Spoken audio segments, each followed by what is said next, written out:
бир гана нерсени айтайын, мына укук коргоо органдары азыркыдай учурда 3 эсе айлыгын көп алыш керек экен.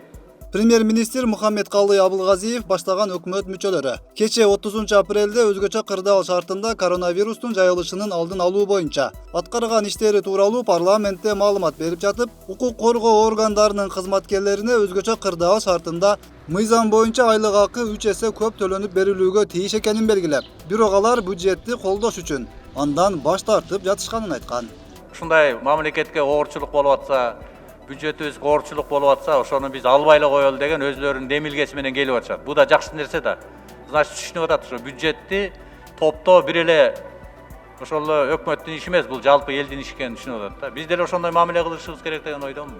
Бирок премьер-министрдин бул сөзүнө айрым парламентарийлер макул болушкан жок жана кошумча төлөмдү сөзсүз түрдө төлөп берүү зарыл экенин айтышты. Бир айдан ашык милициялар көчөдө күнү түнү турушат.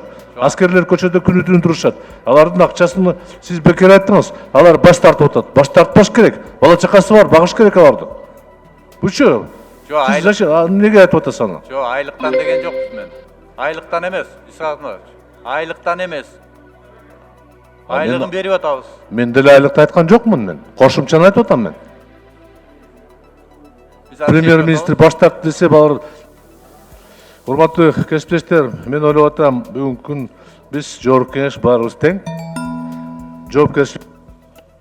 Айрым жерлерде жашоочулар өздөрү тамак жасап берип атышат. Ачка калган милициялар да көп да, эми турушат ошол жердечи. Алардын дагы жана мыйзам чегинде 10 секунд. Мыйзам чегинде жанагы каралган компенсацияларын сөзсүз мамлекет төлөп бериш керек. Бул биздин мындай мамлекеттин мындай парзы да. Мамлекеттин эсебинен бериле турган жөлөк пулду дагы бербей коюштун аракетинде мен түшүнбөй калдым буларга. Коомчулукта да Абылгазиевдин бул сөзү кезектеги айла амал катары кабыл алынды. Милиция кызматкерлерине мындай мамиле жасоо өкмөттүн кадырын ого бетер кетирет деген негизде. Ички иштер кызматкерлери жөлөк пулдан отказ кылды деп. Анан биз таң калдык. Анча-мынча нары бери басканда сурадык.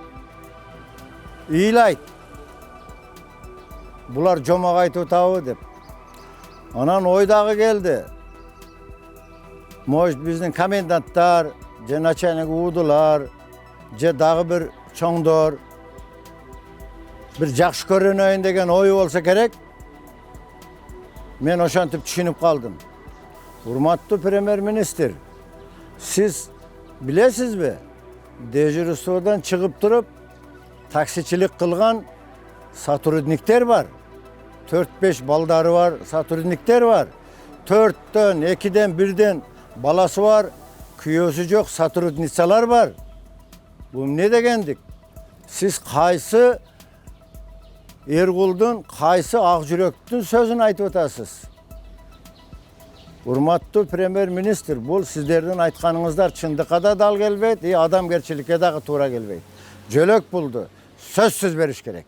Бир эле милиция кызматкерлерин эмес, өзгөчө абалга байланыштуу кызматка тартылган аскер кызматкерлерине да тийиштүү каражаттарды төлөп берүү зарыл экени белгиленди.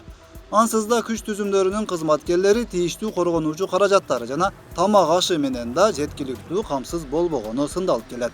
Өткүрбек Рахманов, Акниет Кеңешев, Регион.